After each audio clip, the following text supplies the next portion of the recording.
Hello வணக்கம் மக்களே. நம்ம இன்றைக்கி பார்க்க போகிறது வந்து குலுக்கி சர்பத் தான். ஸோ இதில் வந்து 1 glass ஆஃப் வாட்டர் எடுத்துக்கோங்க.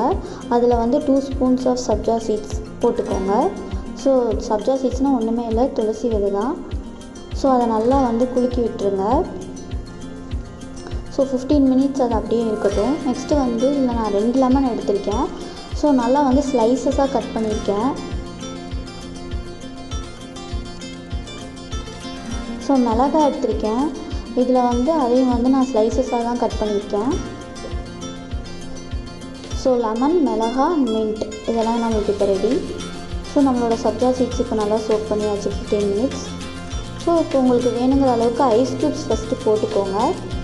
நெக்ஸ்ட் நான் இதில் வந்து 1/2 glass ஆஃப் வாட்டர் வந்து இதில் நான் ஆட் பண்ணியிருக்கேன். உங்களுக்கு தேவையான அளவுக்கு நீங்கள் வந்து வாட்டர் ஆட் பண்ணிக்கலாம். நெக்ஸ்ட்டு நம்ம கட் பண்ணி வச்சுருந்த லெமன் ஸ்லைசஸ் ஆட் பண்ணியிருக்கோம். நெக்ஸ்ட்டு மிளகாய் ஆட் பண்ணிடுங்க. ஸோ இதில் வந்து நான் 1/2 spoon வந்து சால்ட்டும் 1 spoon வந்து நான் சுகரும் ஆட் பண்ணியிருக்கேன். ஸோ சுகர் இன்னுமே உங்களுக்கு வேணும் அப்படின்னா ஒரு 1.5 spoon பக்கம் நீங்கள் வந்து சுகர் ஆட் பண்ணிக்கலாம்.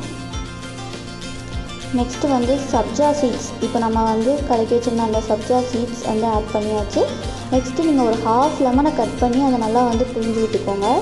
உங்களோட துவர்ப்பு அந்த இது வந்து ஆட் பண்ணணுங்கிறதுக்காக தான் இது.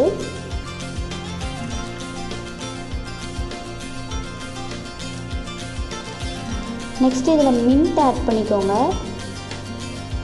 ஸோ இதெல்லாம் ஆட் பண்ணதுக்கப்புறம் நல்லா வந்து குலுக்கி விட்டுருங்க. அந்த இது எல்லாமே வந்து உங்களுக்கு அந்த கசப்பு, துவர்ப்பு எல்லாமே வந்து உங்களுக்கு நல்லா மிக்ஸ் ஆகிற அளவுக்கு நல்லா எல்லாத்தையுமே வந்து சோக் பண்ணி மிக்ஸ் பண்ணிட்டீங்கன்னா நம்மளோட குலுக்கி சர்பத் ரெடி. தேங்க்ஸ் ஃபார் வாட்சிங் மை வீடியோ.